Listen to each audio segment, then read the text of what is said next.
لله رب العالمين الذي فرض علينا صيام شهر رمضان وجعل رمضان شهرا مباركا وأنزل فيه القرآن هدى للناس وبينات من الهدى والفرقان.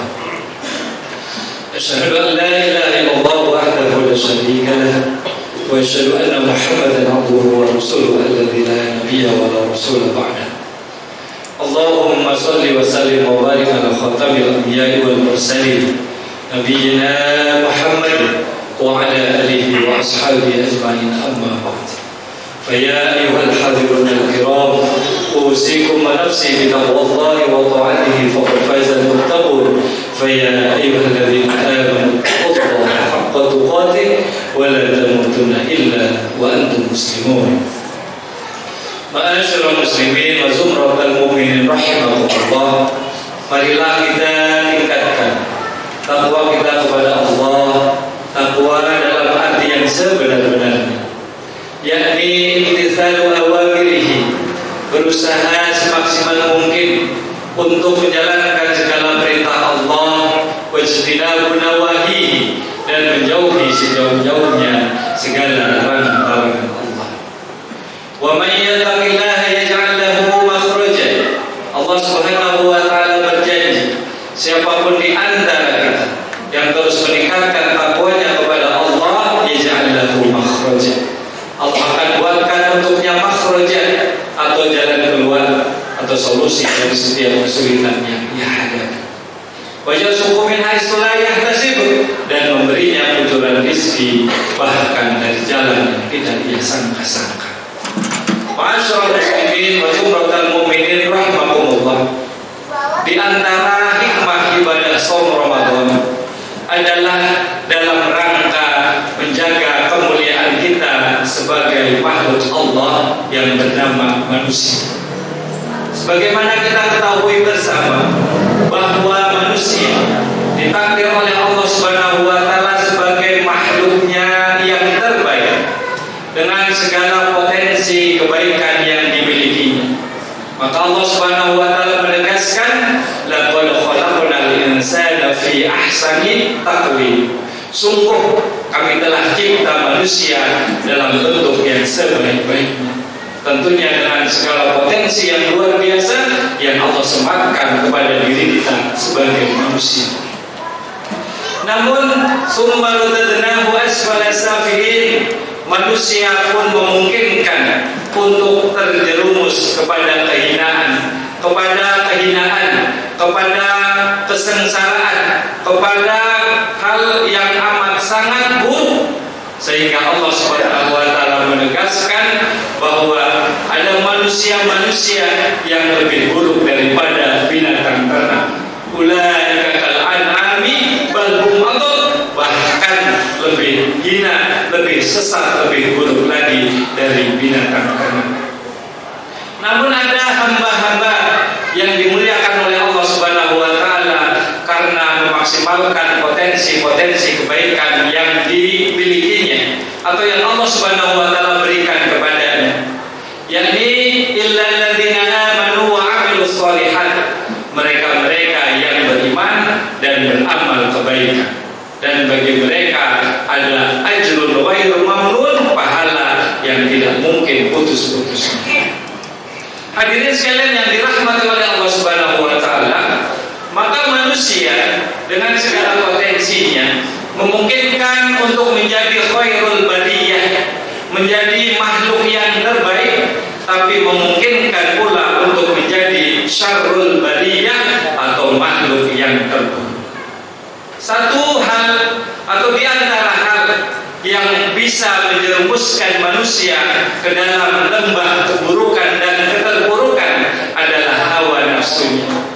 Sebagaimana yang dikatakan oleh Nabi Yakub di dalam Al-Quran, inna nafsa la'ammaratun bisu, sesungguhnya hawa nafsu seringkali menjerumuskan manusia ke dalam keburukan dan keterpurukan.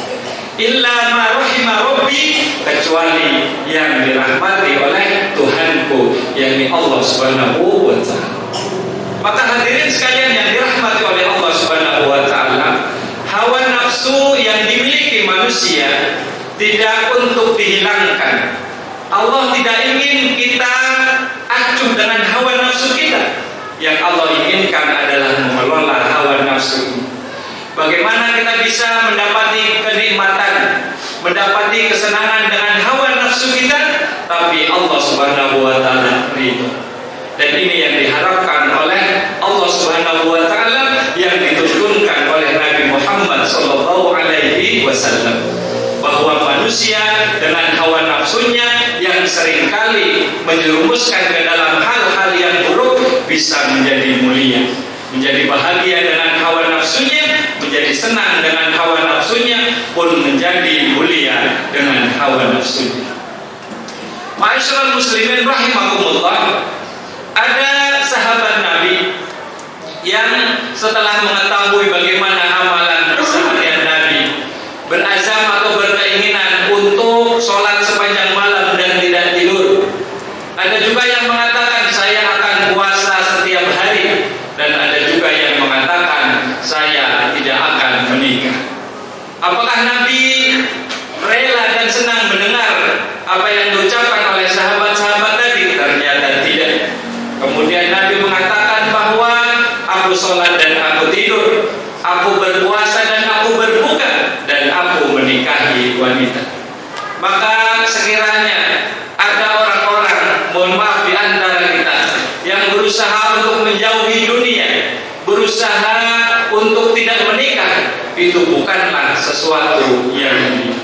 Maka hadirin sekalian yang dirahmati oleh Allah Subhanahu wa taala, dengan hawa nafsu yang kita miliki, Allah inginkan kita bisa mengelolanya sehingga kita tidak terjerumus ke dalam hal-hal yang dimurkai oleh Allah Subhanahu wa taala.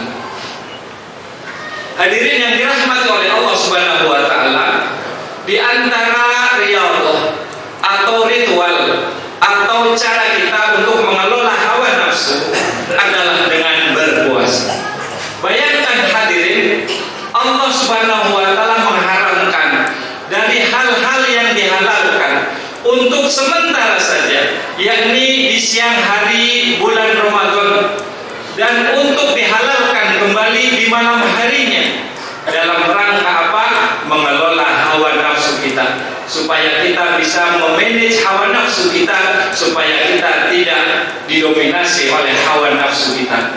Bahwa yang mendominasi adalah diri kita, yang mendominasi adalah akal kita, yang mendominasi adalah wahyu atau tuntunan agama kita, bukan hawa nafsu kita.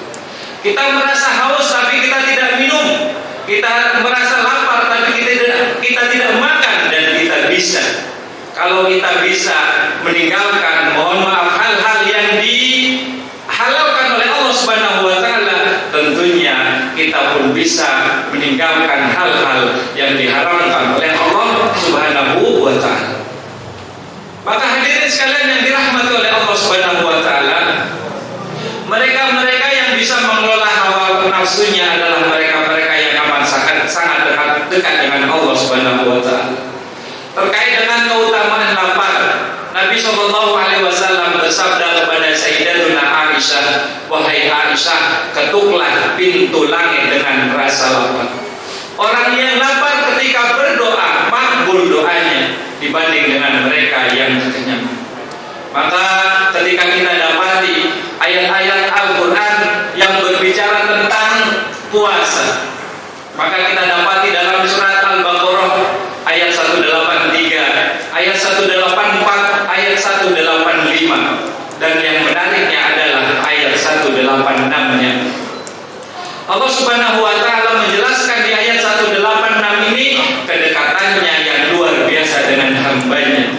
Wa idza sa'alaka 'ibadi 'anni fa inni qarib ujibu da'watad da'i idza da'an falyastajibu li wal yu'minu bi la'allahum yarshudun.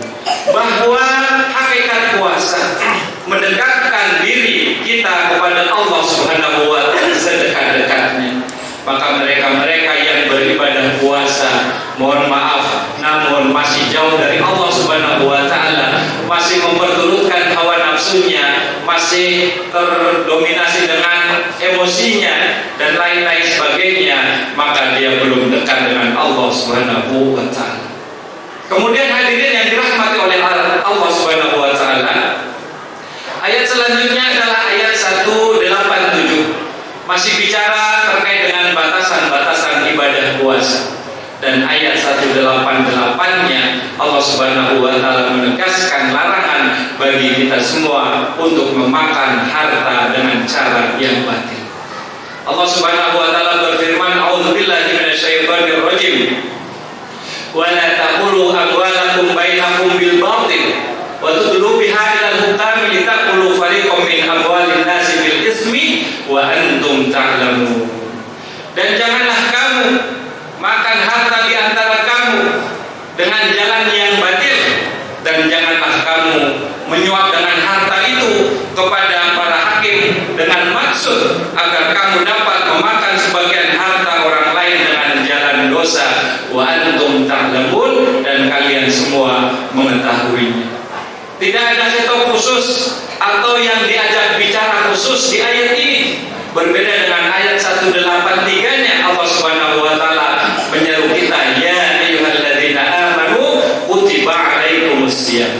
Ada hamba-hamba Allah yang istimewa, yakni yang beriman, yang disuruh oleh Allah Subhanahu wa taala. Tetapi di ayat 188 ini langsung isi perkataan atau firman Allah Subhanahu wa taala, wala taqulu amwalakum bainakum bil batil. Janganlah kalian memakan harta benda di antara kalian dengan cara yang batil. Maka esensi dari ibadah puasa, hadirin yang dirahmati oleh Allah Subhanahu wa taala, hakikatnya adalah kita bisa mengelola hawa nafsu kita, utamanya adalah hawa nafsu makan. Dan di antara kesempurnaan atau keberhasilan orang-orang yang beribadah puasa adalah mampunya mengendalikan hawa nafsu sehingga dia tidak mengambil harta orang lain dengan cara yang batil. Mereka-mereka yang berlaku aniaya dengan korupsi misalkan, dengan mengambil harta orang lain tanpa hak, dengan manipulasi dan lain-lain sebagainya, hakikatnya mereka adalah hamba-hamba hawa nafsu yang akan terjerumus ke dalam kenistaan. Maka orang-orang yang beriman dengan ibadah puasanya insya Allah menjadi manusia yang mulia. Karena apa? Karena bisa mengelola hawa nafsunya. Maka mudah-mudahan dengan hawa nafsu yang Allah Subhanahu wa taala berikan kepada kita semua, kita menjadi bahagia, menjadi gembira, dan mendapatkan kucuran rahmat, karunia dan ridho dari Allah Subhanahu wa taala. Mudah-mudahan Allah Subhanahu wa taala mengucurkan hidayah, rahmat dan barokahnya untuk kita semua sehingga kita bisa menunaikan shaum Ramadan kali ini dengan sebaik-baiknya. Dan mudah-mudahan kita bisa menjalankan berbagai macam amaliah Ramadan dengan penuh semangat dalam rangka memaksimalkan nikmat Allah Subhanahu wa taala berupa bulan Ramadan, bulan yang penuh dengan keberkahan. Barakallahu li wa lakum fil Qur'anil azim wa nafa'ani wa iyyakum bima fihi minal ayati wal dzikril hakim wa taqabbala minni wa minkum tilawatahu innahu huwas samiul basir.